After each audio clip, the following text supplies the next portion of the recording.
Okay, good morning, everyone. Thank you so much for joining. We're going to go ahead and get started. Time is at 11:02, so we want to be mindful of everyone's time as they've joined us today. I want to welcome everyone to GCV Educates. It's an educational webinar series for our business owners, managers, and professionals. And each GCV Educates program lasts about an hour, so that's why we do want to be mindful. And sometimes these are hosted in person and other times virtually. Of course, today we are hosting a virtual Educate session.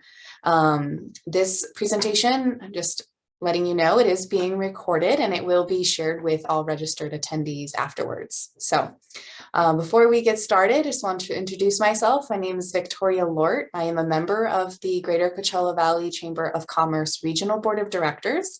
I am also a part of the GCVCC Legislative Committee. And my daytime job, I do government and regional affairs for Coachella Valley Water District. And then just a few housekeeping items for our audience. As I mentioned, this is going to be recorded, but today's event is being hosted as a webinar. So the only people that you're going to see on the screen are myself and our presenters. And also, we do encourage you to engage with us throughout this presentation. We really want this to be as educational as possible for you. So please go ahead and use that Q&A question and answer tool that is usually right next to the chat. So go ahead and submit questions using that tool either during the presentations or after. We have time saved for Q&A, and so we really encourage that you utilize that feature for us. So today we're going to talk about how to get connected with a pool of candidates to help fill your open positions and talk about programs that help to fund the hiring process for new employees. We know it's been a very difficult time, of course, especially as we're trying to find workforce solutions. But our experts are here today to share information that can help drive your business forward and make that process as easy and seamless as possible. So our webinar today includes 2 guest presenters with resources that you can immediately use. And after their presentation is done, as mentioned, we will send a follow-up email for you with copies of their presentations, their contact information, and the webinar recording should you want to refer back. And so I just want to take a time today, if our presenters can come on camera, I just want to introduce everybody. Thank you so much. So with us today, we have Leslie Trainor of Riverside County Workforce Development Center and Tina Sewell with Manpower Group. Unfortunately, we had one of our panelists, Kevin Quintero with the California Department of Rehabilitation. He was unable to make it due to unforeseen circumstances. But Kevin does send his regards, and his contact information will also be included in the follow-up email after the event. So today's resources that we've pulled together help connect you to a pool of candidates and information for your business on how to obtain OJT funds to reimburse 50+% of the wages for new employees they hire and train. So every business that we know needs more staff and more money to help invest into their staff. And so these experts today represent programs that any business can use.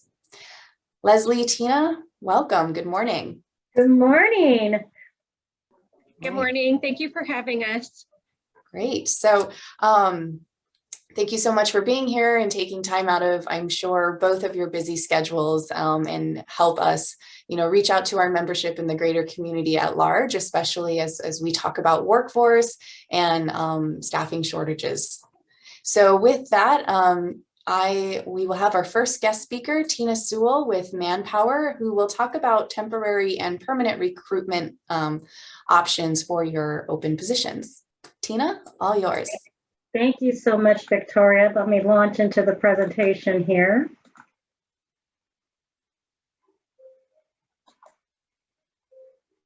There we go. So today I'm pleased to join you, and my hope is that we could shed a little light of some tips and resources and best practices to help find those workers, as well as hold on to your excellent staff. So a little bit about myself and Manpower. I've had the pleasure of working in staffing here in the Coachella Valley for 15 years. Our valley is very different. Our challenges are unique. And the hope is that by sharing ideas and building some strategies and brainstorming our challenges, we are stronger together. A little bit about Manpower. We partner with about 30 to 50 local companies finding talent. One of the things we feel we do very well is to listen to the needs of our clients, because every situation is going to be unique. Make sure that we're uncovering soft skills, hard skills, and the long-term goals for the candidates. We find the right candidates. And we staff a variety of things. We do projects, we do temporary staffing for companies that are experiencing a specific department or across the organization. And we are blessed to have partnerships with many local businesses where the end goal is for us to find the right candidate that over time and with successful efforts joins that company for a direct hire position within the organization. We work in hospitality, professional business services, construction, as well as many other sectors of the Valley.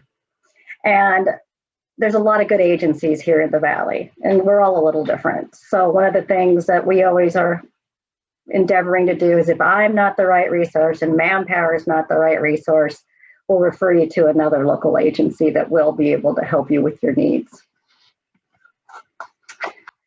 Jumping into the presentation, these are some of the key questions that we hear daily is, will wages continue to rise as we're going forward in our recovery? Will I be able to fill my open jobs? What is motivating the workforce today? And what are the best strategies to keep and retain the workers you need in light of everything else that's going on with some of the resignations?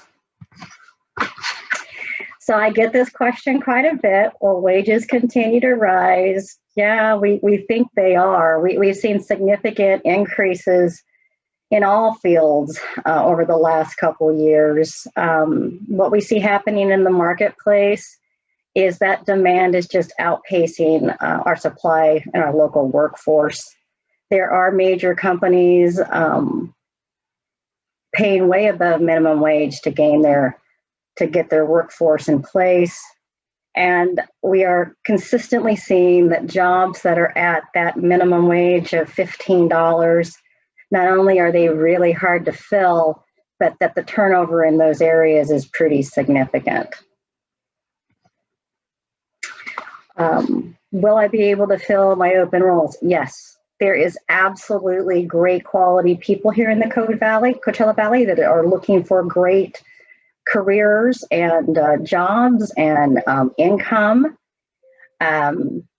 We all thought that perhaps with the economic stimulus that was kind of propping up our economy and our population of folks during the pandemic, that a lot of folks would come back.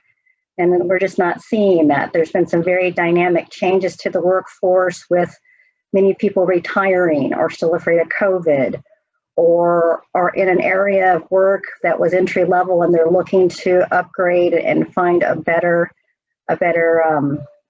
job.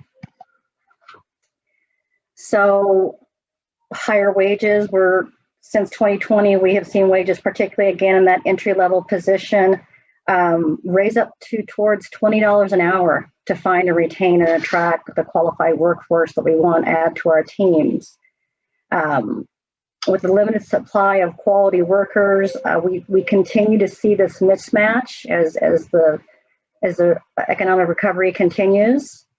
And wage growth had been slow for many years, particularly for entry-level workers. A little different in California, but still it was slower than some of the other levels of corporate America. And so I think a lot of people see this as an opportunity to change their lives and change their incomes.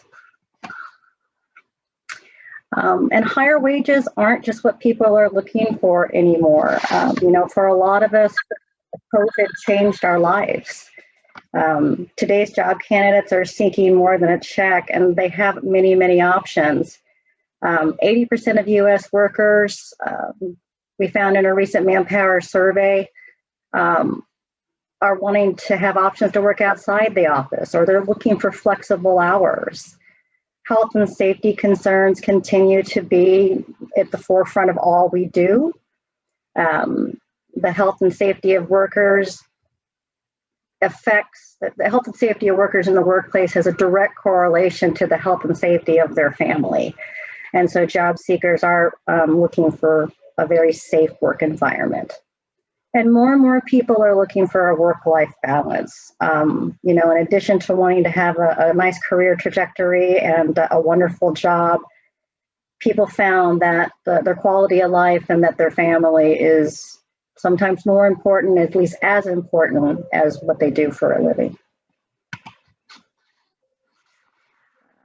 One thing that can really distinguish your organization is your culture.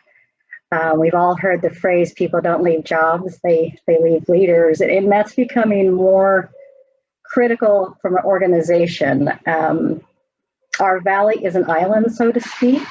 Our worker population is motivated more by local companies that have an excellent reputation for offering careers, offering training, having a very cohesive, welcoming environment. 78% of U.S. workers believe that it's important that they're recognized with their contributions at the company and by their leaders.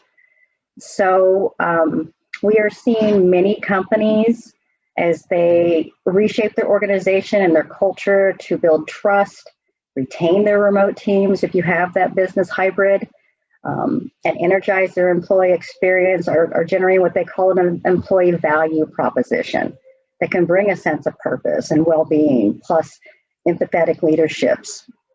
And that's becoming more important as we're doing more and more things digitally and remote.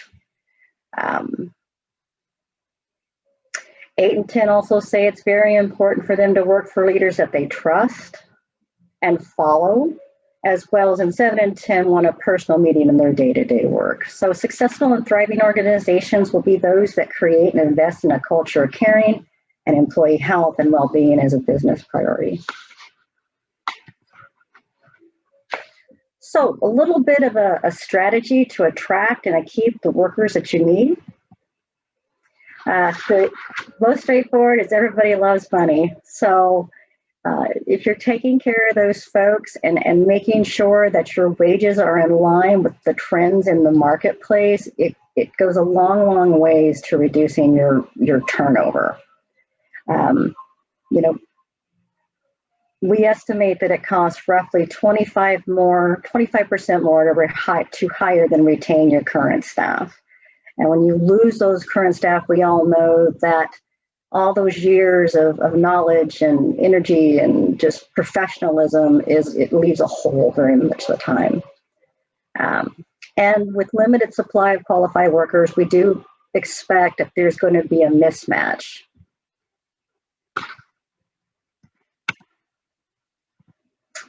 We touched on this briefly. Workers are embracing a one life, that balance of work and home. People are looking for flexibility. We're still battling COVID. Childcare continues to be a burden. Mental health has become forefront in a lot of our conversations as we're going on the 3rd year of the pandemic. Burnout, as we've had to go through and change and pivot and figure out both our personal and work lives. They require a different view from leadership. So not everybody can, but if you can offer some flexibility in time off, doing remote and hybrid work for some of your positions, we do recommend that whatever you decide to do is to get that policy crystal clear before you launch it, so that everybody understands what the options are and they don't feel like there's any favoritism between the ranks. So this one is very, very key. In the past, staffing agencies, we were able to have a pool of workers, and we still endeavor to do that, particularly for our existing business partnerships. But this is no longer the case. Active job seekers are offered multiple job openings very quickly nowadays. If you have a very long, drawn-out hiring process, if your process can take anywhere from 2 weeks to a month, you may find that by the time that you're through with your internal processes and you come back to those candidates, they've already found an opportunity and moved on. So anything that you can do to shorten your business decision-making, your onboarding processes, we highly recommend it. You know, things like switching perhaps from a lab-based drug screen to an oral screen, or starting folks while you're doing the background and drug screens. At bare minimum, really keeping in touch with the candidates that you're talking to for your job openings on a consistent basis. When we get busy in the hiring processes, we can sometimes forget that that person is waiting for a phone call. So even a quick phone call or message can maybe help engage them. But we have seen this be very, very effective. Casting a wider net. This is really important as our unemployment rate falls and our labor force participation rate isn't quite what it used to be, is really looking at a broad spectrum of talent. Looking for sometimes coachable, teachable candidates that may not come from your industry, but have transitional skills that they can use to come into your organization, maybe coupled with some training programs that then allows you to look at a much broader set of candidates. Really expanding out the age range of the folks that you're considering. Our high schools have some excellent programs and magnet programs where while these younger workers may not have the skill set, they're working on their education. And so again, coupled with some training programs, it might be an opportunity, particularly for frontline jobs, that you can have a broader pool of candidates. We're also seeing that folks that retired during COVID, I forget the figure, but it was millions of them, are now looking to perhaps come back into the workforce on a consultant basis, or maybe a contract basis. And these are people that have just a wealth of knowledge that they can bring into your workforce. So this will really help with getting you a bigger pool of candidates to draw from.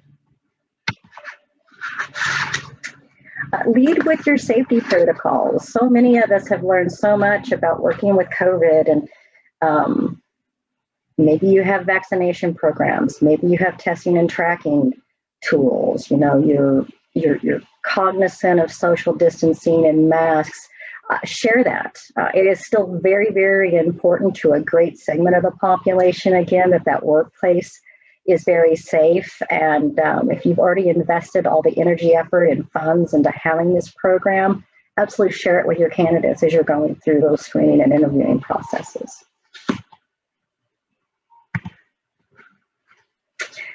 So to begin to wrap up a little bit, a lot of the trends that I just spoke about, they've been here forever. You know, this is nothing new. I kind of feel like I have a little bit of a Captain Obvious sometimes, but it's different this time around just because of the massive shift within our workforce.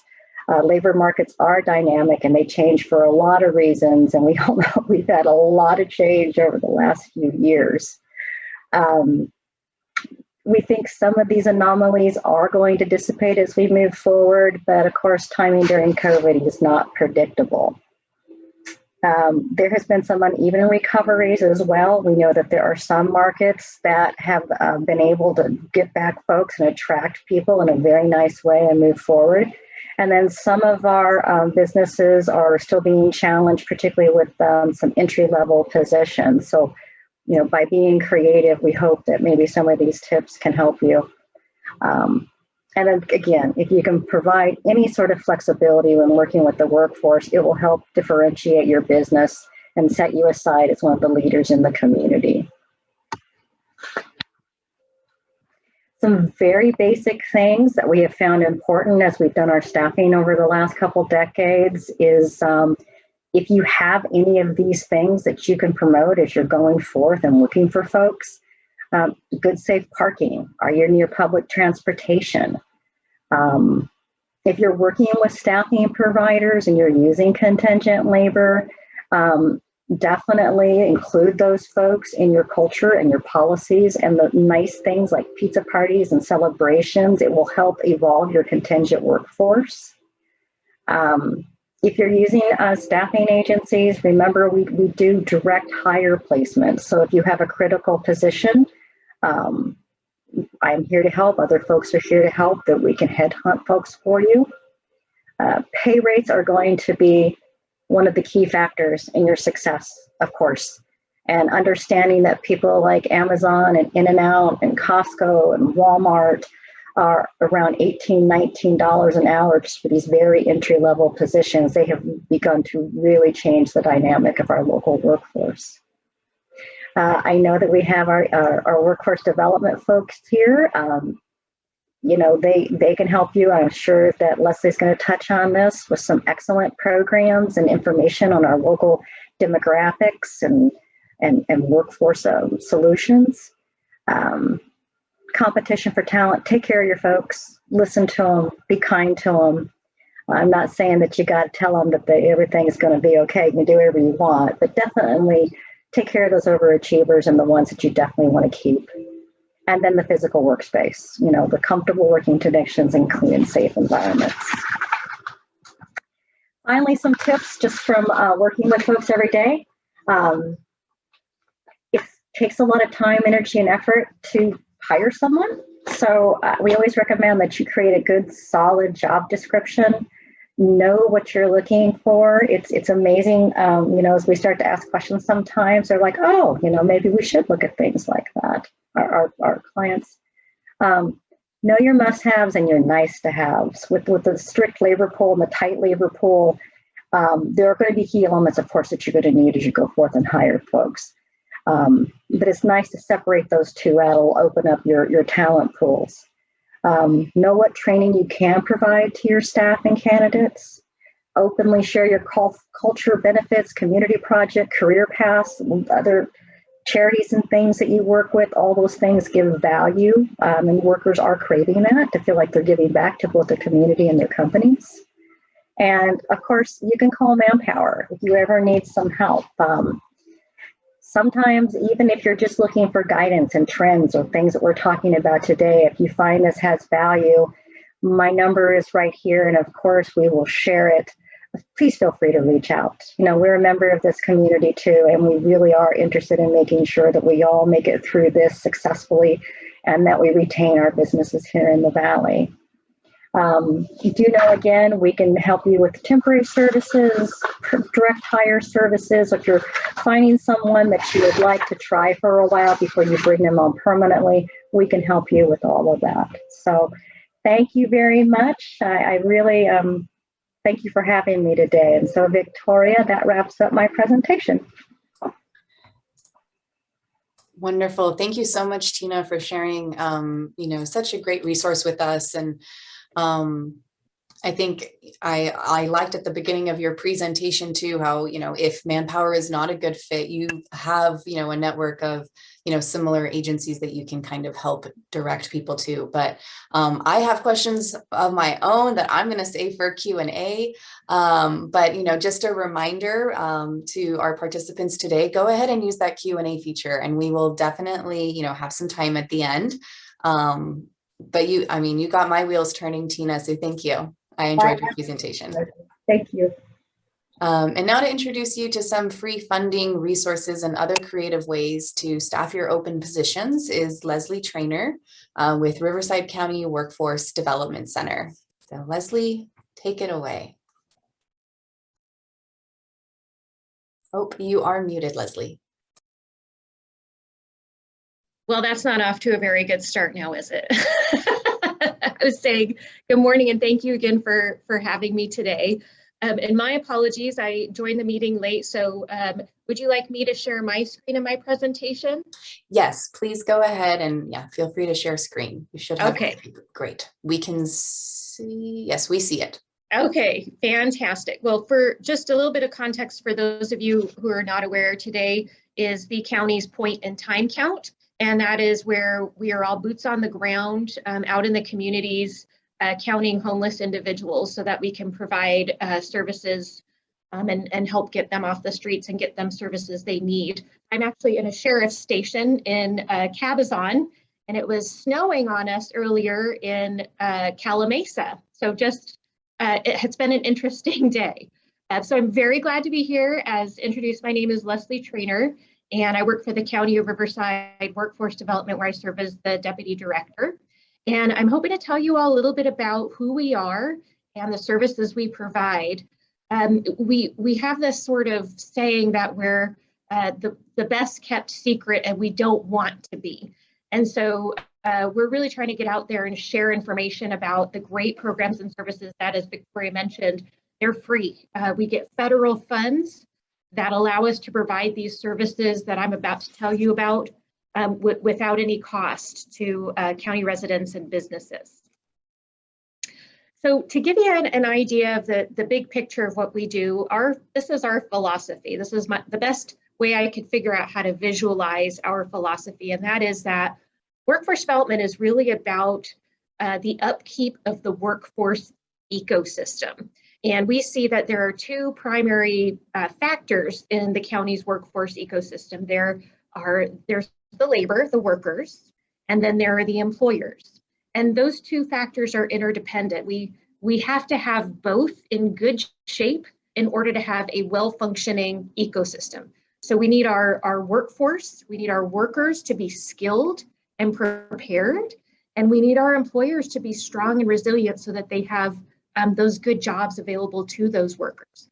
And so our task at Workforce Development is to attend to both of those factors in the workforce ecosystem.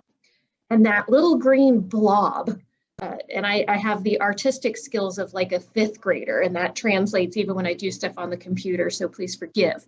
But the green blob is meant to represent all of the partners and resources that are included in the ecosystem. And there are a lot of them. Tina and Manpower, I would say, are very much a resource in the workforce development ecosystem in Riverside County. There are others as well. There's the Department of Rehabilitation, which I was sad to not see them today because my time at Workforce Development, they've become one of my favorite partners. And if they are able to reschedule and do a presentation for you, I highly recommend you attend because they have a whole new unit now that works primarily with helping employers who either already employ individuals with disabilities or who want to employ individuals with disabilities. And they provide resources and assistance to expedite that. So Department of Rehabilitation is part of that green blob that is the ecosystem. There's the community colleges and other private training providers who provide the skills and credentials that our workers need. There are other government agencies like the State Employment Development Department. In addition to handling unemployment insurance, which is what most of us think about when we think about EDD, EDD also has a workforce services branch, and they're co-located with us in our facilities throughout the county, providing all kinds of services. If a person is laid off and because their job went overseas, there's assistance that EDD can provide. There are farm worker services, and especially out here in the Coachella Valley, that is a really important resource for workers. They have a whole veterans team that are dedicated to helping unemployed veterans get back into the workforce. There is Goodwill, who helps train up and prepare individuals who have barriers to employment, like maybe criminal backgrounds or developmental disabilities. And so this ecosystem is something that is definitely a part of workforce development and wonderful tools for us all to keep in mind. So I just wanted to mention this briefly as sort of the 30,000-foot view of the workforce ecosystem. And now zooming in a little bit, what we do at Riverside County Workforce Development are basically three different buckets of services. And the first bucket I wanted to describe is the services we provide to adults. And those adults 18 and over are most normally either unemployed or underemployed. And remember, our goal is to skill up and prepare the workforce so that they can fill the jobs that employers have with the skills that are needed for those jobs. So in order to accomplish that, we provide career coaching, we do skills assessments and other developmental assessments. We provide free workshops to individuals that are designed to prepare folks to get into the workforce, primarily those who have been out of the labor force for a period of time. We can help them do their resumes. We remind them about behaviors that are appropriate in the workplace, things of that nature, how to interview. One of the things that we're probably best known for is our vocational training. We at Workforce Development, being a county department, we don't provide the training ourselves. However, we have the money, and that is really important in paying for the training. So we provide vouchers for individuals who qualify for our assistance to receive vocational skills training, and we can pay for up to $8,000 per person in training. And the training generally culminates in an industry recognized credential or certificate. We don't pay for bachelor's degrees or associate's degrees, but we pay for that incremental training that gets somebody either in the door or to the next level in their career ladder. And where do we provide all these services? Traditionally, we have provided them through 4 workforce development centers throughout the county. The one in the Coachella Valley is located in Indio. But we have recently started providing services out into the community, trying to reach our customers where they're at by launching a new community career services team. So that's our adult services in a nutshell. Similarly, we help youth and young adults aged 16 to 24. And the big goal with our youth program is that we want those young adults to come out of it either ready to go on to higher education or to be entrance into the workforce. And so all of the activities in our youth program are centered around those 2 things: preparation to go on to higher education or preparation to go into the workforce. So a lot of the young adults that come to us are disconnected youth, meaning that they are not connected to traditional institutions of support, primarily school. So a lot of what we do is we help young adults obtain their GED, or in some cases their high school diploma or other equivalent. But with most things with young adults, and if you have children or young people in your lives, you know, one of the most important things is individualized attention. So there's a lot of one-on-one assistance in terms of career exploration, talking about goals, finding out what types of careers and job paths are available. We also provide skills training and paid work experience, and that can be invaluable for young adults. You know, it's equally important to find out what you like as it is to find out what you don't like. So we see a lot of young adults who engage in our work experience programs who have this epiphany that they thought they wanted to do one thing when they actually tried it out or job shadowed or were doing part-time work in that field. They figured out that it was not for them. That definitely doesn't seem to be the norm, but it is an important part of life. And so the work experience will allow that young adult to build their resume, learn what they like or dislike, and also make some money at the same time. And we generally will pay stipends or reimbursements for wages to the youth or assist in wage reimbursements for that work experience. So it is a win-win situation. We've been also offering workshops on FAFSA applications. So if you're not aware, if you go into higher education, the FAFSA is a big umbrella application to try and qualify for any forms of assistance to pay for higher education, both grants and loans. And a lot of folks are not aware that they could receive financial assistance. And once they find out about that helps them realize that perhaps college is a path for them that they thought was unattainable otherwise. So lots and lots of great services for young adults, and we offer those through 6 youth opportunity centers throughout the county. The closest in the Coachella Valley would be our Indio office. And lastly, and probably most important for this audience, are our employer services. So we have 70,000 businesses in the county of Riverside. And as I mentioned earlier, employers are a good half of the workforce ecosystem. And so the well-being and growth and thriving of employers is extremely important to us at Workforce Development. And so we have a whole team, a whole unit, our employer services team, that is dedicated to working with employers and helping meet their needs. And very similar to what Tina was saying, if we engage with an employer and there's something they need that we are not able to provide or somebody else provides better, we don't have a problem with that whatsoever. We don't have an ego involved. We will refer to other resources as necessary. Our end game is for the employers we work with to be in good shape so that that ecosystem is functioning well. So some specific things that we do for employers with our program, which by the way is funded through the Workforce Innovation Opportunity Act, or WIOA. That's federal funding that you may have heard about. We provide on-the-job training. And I'm not going to go into too much detail because, spoiler alert, I have another slide with some more detail about that on-the-job training program because it is a good one and one of our most used programs.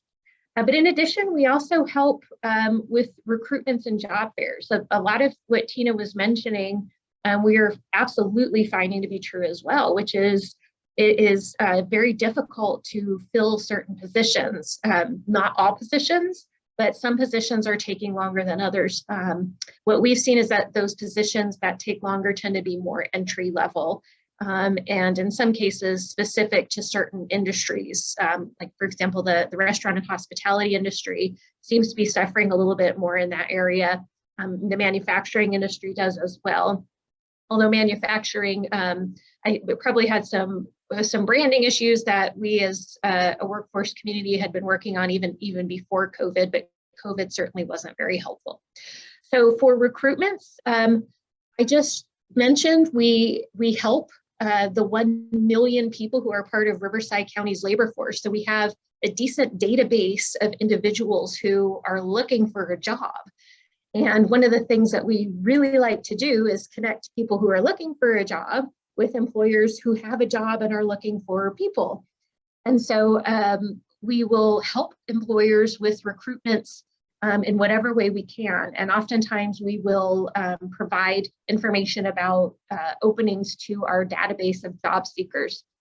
And also because one of our good partners is the Employment Development Department, and we are also able to oftentimes share information about open positions to individuals in the area who are receiving unemployment insurance.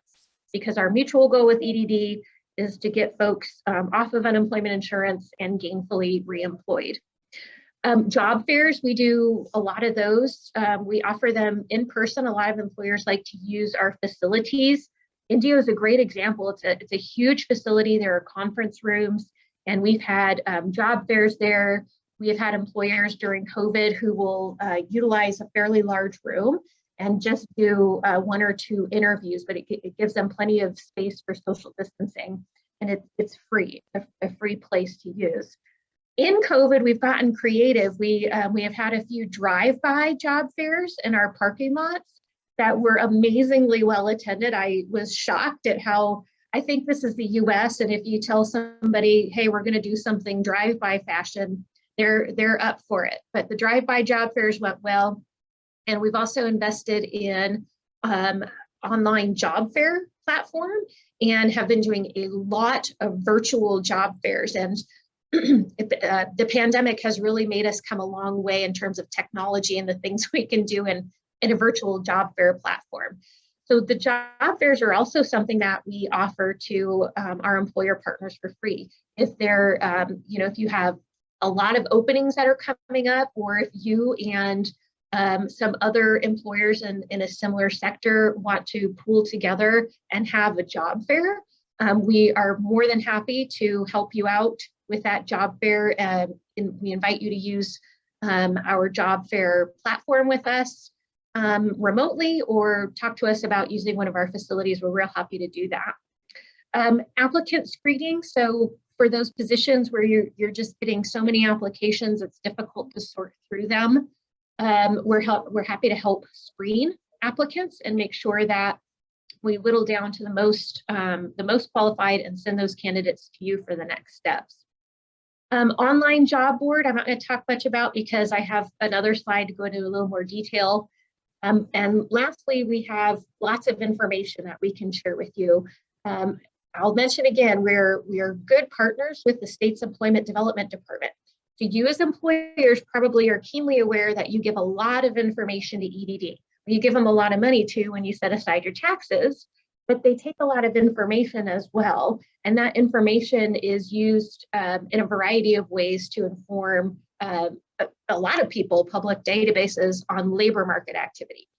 So EDD is a surprisingly rich source of labor market information. And so we're able to tap into that to provide that information to our employer partners. One example is if you have, Tina recommended that you set wages appropriately and competitively. If you want to do that, but you're not sure what an appropriate and competitive wage is, EDD will oftentimes have good data that helps you determine what wage is appropriate and competitive for a specific classification. And so that's a free service we provide. We're happy to help you get that information. Human resources information is also handy. And the majority of businesses in Riverside County are small and don't necessarily have a human resources department. And so HR information is something that we can provide. We actually just recently launched a human resources hotline that is free for any employers in Riverside County. And if you have HR related questions, including those that pertain to COVID-19, personal protective gear, shutdowns, things like that, this free HR hotline would be able to assist you. And it is Monday through Friday, 8 to 5, I believe. And if Joe Matthews is not on here, one of us can get that information for you, but lots of information that we can provide. So my next two slides, I want to just highlight the two little things with the little lamps next to them, the on-the-job training and the online job boards. So our online job board is, let me make sure. Okay, good. I switched the order of my slides, but just wanted to make sure the second one was there, and it is, so we're good. Okay, so we have an online job board at rivcojobs.org, and that is free, that employers of Riverside County can use. All you have to do is contact us, or you can go onto the website, go onto the employer page, and request to participate, and you can put all of your postings on there. There's some bells and whistles that are pretty cool. We've gotten good feedback from employers on this. Any of the listings that you put in there do feed into aggregate sites like ZipRecruiter. And we've heard from the employers that they like the way that they can communicate with potential candidates. It's my understanding that you could screen resumes that are on there and actively reach out to individuals and say, hey, it looks like you might be a good fit for this job. Would you be interested, or can we have a conversation? Things of that nature. So think about it. It's a free resource for you. It's just one additional way to advertise your openings, and you have the backing and support of Riverside County's Employer Services team to pull that off if you are not comfortable with posting those or just like to have that support. The second service I wanted to spotlight is our on-the-job training program, or OJT, as we lovingly call it. So OJT is one of those gems that it boggles my mind that not every employer is banging on our door to participate in this program, because basically what it is cash flow assistance to employers. So our goal, again, if you remember that blob, is to match unemployed individuals with employers who have job openings. That for us is where the magic happens. And the on-the-job training program is a way that we can really incentivize that process. So if an employer has an open position and they hire on an individual that's new into that position, and that individual qualifies for our WEO assistance, which normally means that person is unemployed or underemployed, meaning low income. What we can do is we can provide reimbursement to the employer that reimburses the employer for costs that are incurred normally when you hire on somebody new and train them, right? There's that time, it takes more hand-holding, more individualized assistance, things slow down a little bit, there's costs of onboarding. This program is designed to offset some of those costs because we want to incentivize you to hire on individuals who need a job. And it's hugely advantageous for both sides. It's a huge win-win. So the reimbursement is up to 50% of the new employee's wages for up to 480 hours of training, which usually ends up being around 3 months worth if that person is full-time. So I included an example here to show you the math. But let's say, for example, you have a position that is paying at $22 an hour and it's 40 hours a week.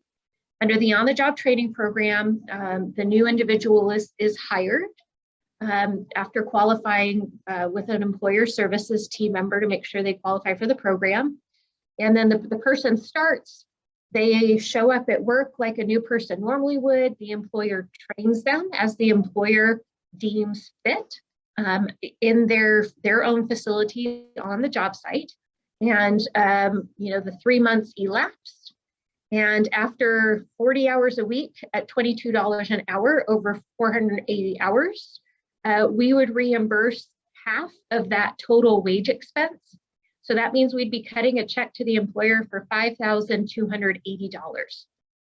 Now, it's probably not going to surprise you to find out that once employers find out about this and they know it's the real deal, they come back to us. In fact, the majority of the business that we do with this program is repeat employers, because once they find out, it seems insane to not take advantage of the on-the-job training program. I have one other statistic I wanted to throw out there. So I wanted to see during the pandemic how much cash flow assistance with this program alone we were able to provide to businesses in Riverside County. So in the approximately 1 year period from March 2020 to July of 2021, we paid $2.65 million in cash flow assistance to employers. $2.65 million in cash flow assistance under this program to employers is what we were able to contribute during the height of the pandemic. So, you know, if you were somebody whose business had slowed down, this could have been a lifesaver. But I'm saying it like it's too late, but it's not. This is an ongoing program. It's been around for many years. And we pulled the stats, and it turns out that our team in Riverside County actually does more of this on-the-job training program than any other workforce development division in the state of California. So we are very, very good at this program, and it's an amazing program. So if you're not hearing this jump out from me across Zoom and the internet to you, I will just say, if you are an employer, you definitely want to look into this and see if it would work for you. So now hopefully I've got you all excited about the cool things that workforce development has to offer and piqued your interest, and you're saying, this is fantastic. Yes, I want a piece of the pie. Please let me know how to start. Here's our contact information. And if you are an employer looking for assistance, you want to look in that pink circle for employer services. And if you know of somebody that you think would benefit from our adult or youth services that I described earlier, please definitely pass our information along to them as well. And that contact information would be in the green circle for job seeker services. Either way, our primary website is down there at the bottom, rivcoworkforce.com. We are county employees. We are public servants. It is our honor to serve the people and businesses of Riverside County. And so please consider us as a resource in your toolbox. And with that, Victoria, that concludes my presentation. Wonderful. Thank you, Leslie. I have learned so much from both of you today, and I've been keeping my own list of questions, and thank you so much. Let me just really quickly share my own screen. I do encourage everyone who's participating today while I'm sharing my screen to go ahead and you're seeing my screen. Okay, cool. Go ahead, excuse me, and hop on over to the Q&A section and feel free to ask any questions. I'm very curious to see, what questions you may have. Let me pop that open here. You're seeing my Q&A screen, correct? Okay, I saw nods. Perfect.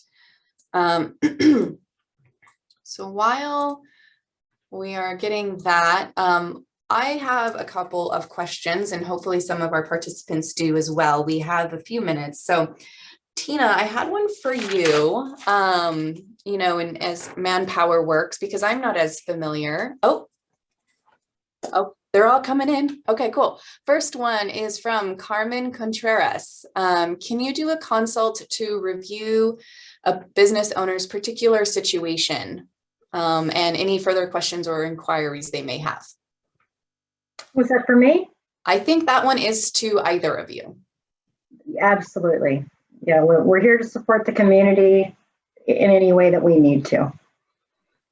Perfect. And I would answer this the same. So for our employer services teams, they go out and engage with businesses with this huge tool bag full of resources that are not necessarily ours, meaning if they talk to a business and find out about what's going on with the business and if they have needs, if it looks like the business has some sort of need that we don't respond to directly, we will refer them to somewhere that they can get help. But the bottom line is that it is our interest that you as a business are in good shape and growing and thriving.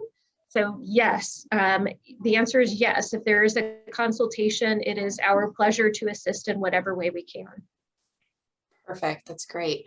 This next question comes from Tatiana, and I think it's to Leslie, but I'll let both of you answer. Would these programs apply to the cannabis industry?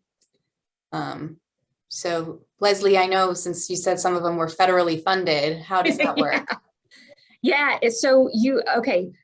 The cannabis question is one we've been getting quite a bit, and I would imagine it's only going to become a more significant question as cannabis industries become more ubiquitous, not only throughout the state, but throughout the US.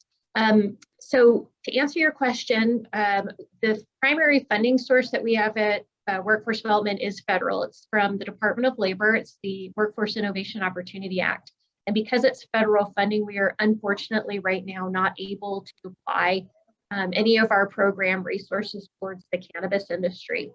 What is interesting to note is I've mentioned a few times that the EDD is a great partner of ours in the workforce ecosystem. They have been able to do various activities that support the cannabis industry.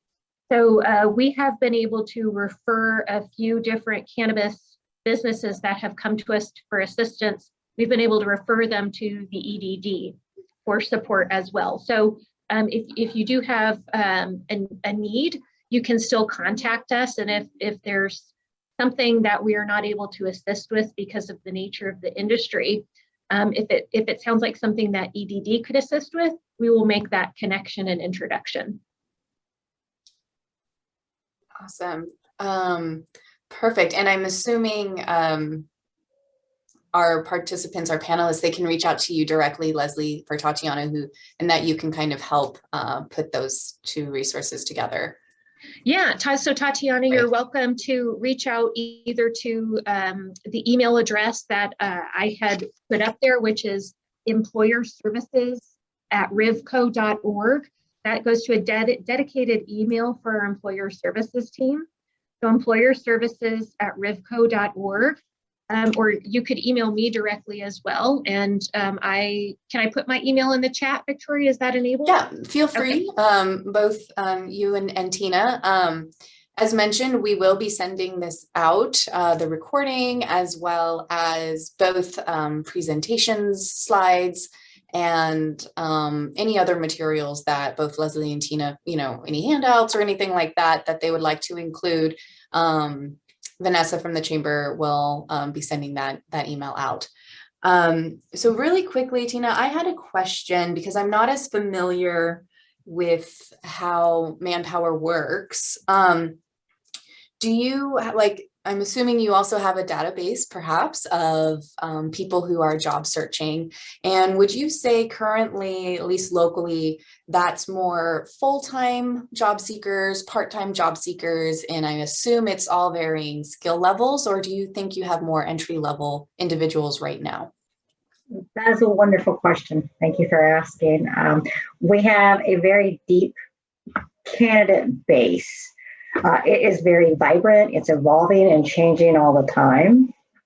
We have a database from everybody of very professional candidates that have retired and relocated here to the Coachella Valley and are either looking for kind of a fun job as the retirement job or are taking off on their careers, all the way down to very entry-level workers who may have had some struggles in their life with law enforcement or other things, but are now on they're working their way back. So our goal is to basically, as Leslie was saying as well, is to help folks find that right opportunity. But the bulk of what we do is in call centers, some restaurants, some hotels, professional business services. We partner with some of the different agencies like water districts. And so we work with a very broad sector. And so thus our candidate pool is very broad, and we're always recruiting. We have a very in-depth recruiting from everything from social media to adverts to community partners to employee referrals. So great. That's really good to know. And hopefully that also helps some of our panelists as they look at the different resources that we have. So I want to thank both our guest presenters today, Tina and Leslie. Thank you. I have learned a bunch, and I'm in an industry that's slightly different, but this has been an enlightening hour for me of learning. And so I did just want to mention that a few things of note that I appreciated from your presentations. And Tina, I think I mentioned it after yours. And also this answer. This is good for me to know also as a member of our business community. When people ask me, what can I do? I need more help, or what resources are out there? I feel more capable of referring them both to you, Tina, and to Leslie. Leslie, I want to say a shout out to your graphics. I thought they looked great. I loved the little color blobs. They reminded me of watercolors. So totally, it was perfect. I did not know about all of the resources that you offer employers. And I do appreciate that whenever there are job postings that go onto your site, that they also I guess, go on to, I think you called them aggregate sites like ZipRecruiter and things of that nature. I wouldn't have thought that. I thought they would have just, hung out, for lack of a better word, on the county website. So it's great that there's that extension and that extra outreach there. And also the OJT program, that's a very good resource that I definitely want to let other small business owners and other industries know about. Especially, I think you had mentioned also voucher training. I work in the water industry. Sometimes there's a lot of people who apply, but they don't have certifications, things of that nature. So, and I'm sure that also goes for a lot of other businesses. So I've learned so much. So I'm going to stop talking now. Thank you both. And on behalf of the Greater Coachella Valley Chamber of Commerce, we do want to encourage both our presenters and our panelists to stay connected with us. We as a chamber exist for you, whether it's, business resources, employment resources, legislative advocacy resources. We're here. There's nothing that we say we can't do. We're not going to limit ourselves. Your problem is our problem. We want to be here as a community resource and as a community advocate for you. So make sure, mark your calendars. As you see here, our next GCV Educates is going to be March 9th. And so stay tuned also to our Facebook or gcvcc.org, and you can go ahead and register for that. So I know we're a couple minutes over, but thank you again and have a lovely day.